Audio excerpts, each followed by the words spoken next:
Hey, what's up guys, it's Zerb. Today I'm going to be showing you guys a really good PvP build that you can use just when playing with groups. Normally I would not suggest using this build solo. It is going to be based around the fire turret, of course. Just to preface the video, I'm not going to have any gameplay simply because I really don't like playing with the flame turret. I think it's kind of cheesy and kind of lame, but I understand how a lot of people would like to use it, and it is extremely powerful, so I thought it was worth making a video about. I just don't really want to get gameplay showing it. And I just kind of wanted to get this video out now. So I have used the build a little bit before, and I have tested it to see that it's good, and it works perfectly fine. I just didn't really get any gameplay, so my apologies for that. But do trust me, the build is really good. But before I get into it, I just want to mention I'm really sorry for not uploading recently. I actually went on vacation. That's why you guys probably saw that guy named Entish streaming on my YouTube channel. I call him Entish as a joke, but his name is Enthic. He's one of the best players I've ever seen, so he's a really good guy. I just let him stream just because he's been streaming on Twitch for a while, and he's been trying to get some more viewers and stuff, and I just decided that I would have him stream while I'm on vacation in Vegas. So I'm back now, and then I've neglected to make a few videos. I just didn't really know what to make a video on. I was going to make some videos regarding things with 1.4, but 1.5 is going to come out, so I don't think it was really worth it. The reason I'm making a build video is because this is actually going to transfer into 1.5. You can still use this build in the 1.5 because Firecrest isn't going to be changed or anything like that, and it's pretty much all the same. As long as the flame turret doesn't get hugely nerfed, the build is still going to be viable and still be pretty much the same exact thing. So if you're watching this in 1.5, you can still replicate the build. Just keep in mind though that the numbers are going to be a little bit down because I'm wearing 229 gear as opposed to 256. But yeah, sorry for neglecting to make videos. My apologies, guys. I've just been really busy with school and friends and all stuff, so my apologies, but I'm back now. 1.5 comes out in 3 days, so I'm hoping to get my grind on in terms of videos. But anyways, let's get right into it. So before I get into it, again, my build is like ridiculously far from perfect. There are so many things that I could do to change it and to make it better, but I have the bases down, and I'm still going to explain what things I could do better. And you know, I just kind of wanted to get the video out there, so I know that it's not perfect. I didn't spend a million years making the build. I just thought of the build, I tried it, tested it, works amazingly, and then I can just still explain to you guys what things I could improve upon so that you can replicate it and make yourself a really good build out of it. So as I said before, this build is going to be focused on using a flame turret, of course, and it's basically meant for team play with a group. So you put down your flame turret, you're playing with a group, and then your flame turret will just put in work. The reason the flame turret is so good in a group scenario is because it can set a bunch of guys on fire while doing a decent amount of damage, and the fire alone is just ridiculously overpowered because the range of the flame turret is so long, and then once somebody gets on fire, they're super easy to kill because they can't use their heal anymore, and it's for like a good 3 or 4 seconds that they're on fire. So it's really good to use this build in a team. When you're playing solo, I wouldn't recommend it because you're losing out on a lot of damage when using it. But with a team, having somebody with Firecrest, another guy with Predator's Mark, and then like 2 people with Alpha Bridge or something like that, you have a really good team comp there. So having Firecrest in your group is really nice. And if Firecrest is the only gear you have and you like to use a flame turret, then this build is definitely for you. But getting right into it. So as you can see, I'm running 3 pieces of Firecrest. I got a specialized backpack, Savage Gloves, and a Tenacious Mask. Now, the reason I'm using 3 pieces of Firecrest as opposed to 4 pieces is because I don't think the 4 set is worth it. When enemies are on fire, it's probably only for like 3 or 4 seconds. It does increase your damage by 15%, which is a pretty good amount, but I'd rather have Tenacious, which is going to be up for a much longer period of time as opposed to the 4-second burn or something, because Tenacious will be 10% extra damage for a whole 10 seconds after using a medkit. Using medkits pretty frequently in PvP scenarios, so I'd much rather have Tenacious over that. You could also run with Reckless if you wanted to. I mean, that's just like a flat 8% damage. You take more damage, that's only downfall to that. But hey, I just don't think it's worth it to run the 4-piece because people aren't always on fire, so you're not always getting that bonus. So I'd much rather have Tenacious on, but it is up to you and what gear you have available to you. You can also use a Refreshed Mask. Do I have one? No, I don't have one. But you can use a Refresh Mask to where every time you use a medkit when you're in your 3rd health segment, you get 30% more healing. It's okay. It's not the best in the world, but it's still pretty nice. And then I'm running the Specialized Backpack because I just get a shitload of extra skill power. It gives me about 20k extra skill power, and this build is going to be focused around using your turret. So getting the extra skill power is going to make your turret just do more health, or have more health, so it's harder to kill for other guys who attack it, and it's just nicer to use. And then Savage Gloves just for the extra damage, just because you don't want to be shooting complete marshmallows at people. And then, of course, 3-piece Firecrest just for the flame turret range and flame turret damage. It's more so just for the range, because the range is really overpowered. The damage, it is nice. It does do a decent amount of damage, but it's mainly just to get people on fire so you can melt them down while they're on fire. Getting into my firearms, toughness, and skill power.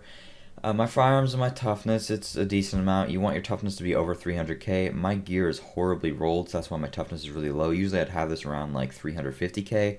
I just didn't get good rolls, so that's pretty much just the reason that it's low.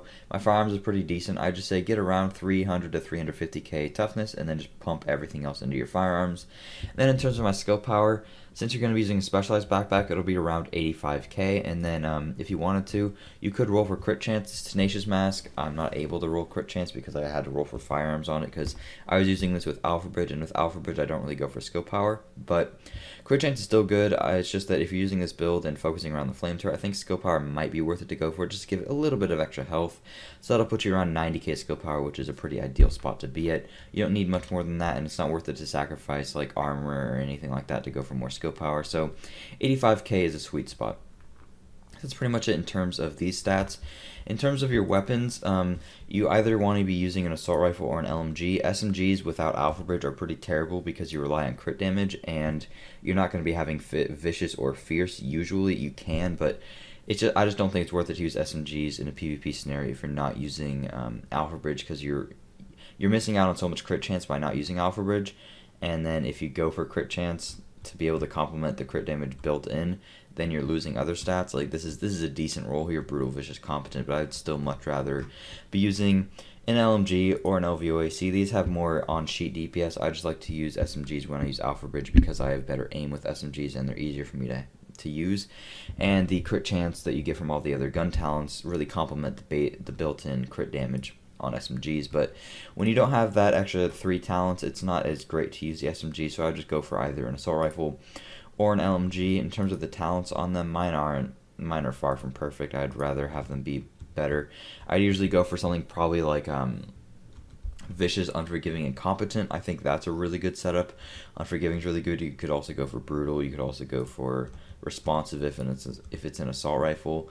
But LMGs you can't get responsive on. Just try to get a good roll. Honestly, it doesn't really matter that much because you're not going to be doing a huge amount of damage, but it still is important that you do a decent amount of damage. So I just got an LVOA here and an M60. I'm probably going to be using the M60 more, and then the LVOA just when my M60 I need to reload, but hey, is what it is. So now let's just look at individual gear piece rolls. Mine are pretty terrible, but hey, whatever. Might as well explain to you guys what you need. So for the chest piece, of course, you're going to go for armor. Instead of EDR, I'd probably go for health. This is one of the reasons that my toughness is significantly lower. If I were to put this on, my toughness were to skyrocket. Well, that's because I'm losing 2 armor mods there. But as you can see, the health does give it's a pretty good amount of bonus. Like exotic damage resilience isn't that great. It's okay. It's alright, like against grenades and whatnot, but I'd still much rather go for the health, but it's up to you and what you can get available to yourselves. For the mask, either crit chance or skill power like I explained before. On the knee pads, of course, going to be going for armor, and then try to go for like shock, burn, and disorient resistance if you can. I think this is a pretty good roll here. Then on the backpack, of course, you're going to be going for armor. You can either go for burn, bleed, shock, whatever. Gloves, going to be going for savage, just to get the extra crit chance. And then for the major attributes, just LMG damage, or crit chance, or assault rifle damage if you use that more. I just dominantly use the assault rifle, so that's why, the LMG, so that's why I have LMG damage built in there. So is what it is. This is a really good pair of gloves. The armor roll is really high, and the firearms roll is really high. It is 1.3, so support station duration, not the best thing in the world, but hey, really good roll there. And then for the holster, of course, you're just going to go in for armor. One of the main things that I need to do with this build is my performance mods. You're usually going to want to, since you're using a fire turret, you're going to want to have probably, I'd suggest like 2 performance mods with turret health and then 2 with turret duration so that your turret lasts longer and then it has more health. But if you see your turret getting shot a lot, which probably won't happen a lot, but if you see it getting shot a lot and you're moving from place to place very often, then I'd suggest just going full out turret health. Turret damage isn't really worth it because it's not going to do a lot of damage anyways, and it's all about putting the people on fire. So I'd much rather go for turret health so that it has a lot more durability and is up the majority of the time as opposed to getting shot down quickly. So I'd go for turret health and turret duration. My problem is that I couldn't find any, so I'm just have first aid self-heal mods in as of right now, but if you could, just get turret health and turret duration.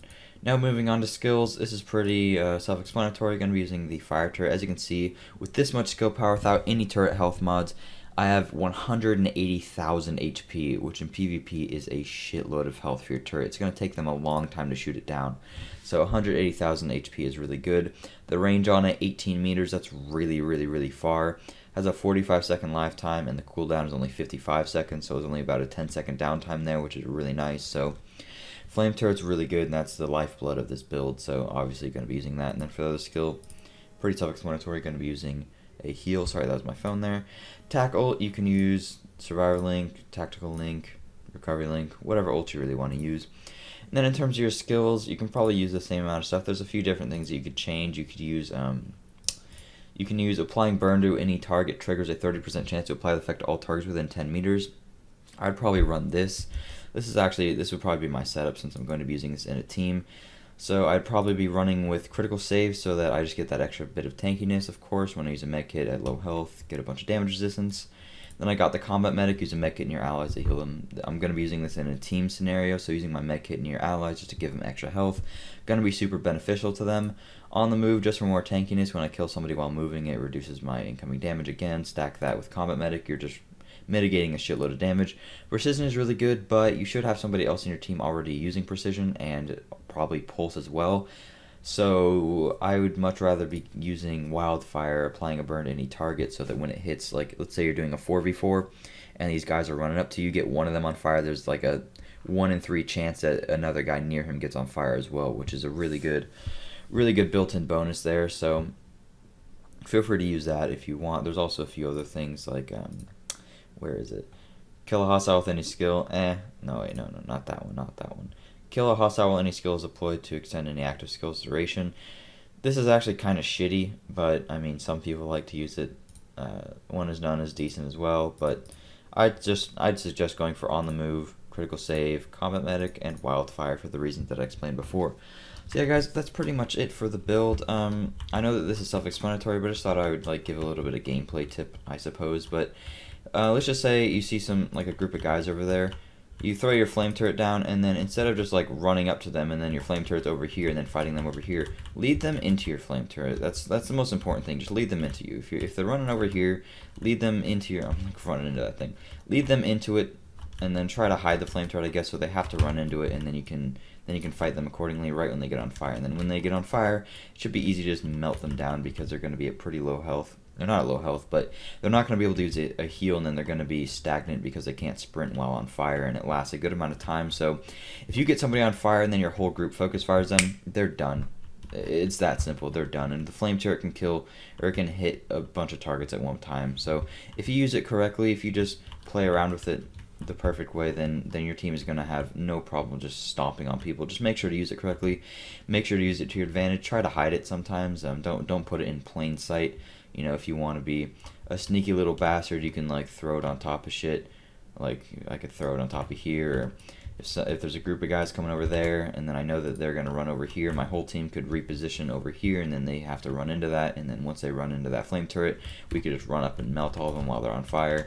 You know, just make sure to use the flame turret correctly because that's the whole point of this build. So I know some of that might be obvious, but it's just good to actively think about it while you're playing, just so you make sure to incorporate it into your playstyle, because you have to play differently while using this build to take full advantage of it. But yeah, guys, that's pretty much it for the build. I know mine isn't perfect, but I hope that this was helpful for some of you that were thinking of using this build and just wanted a good build to use with a flame turret. It's really, really powerful for just melting people, just get them on fire for that second, burst them down, especially with a full team. It's really, really great to use.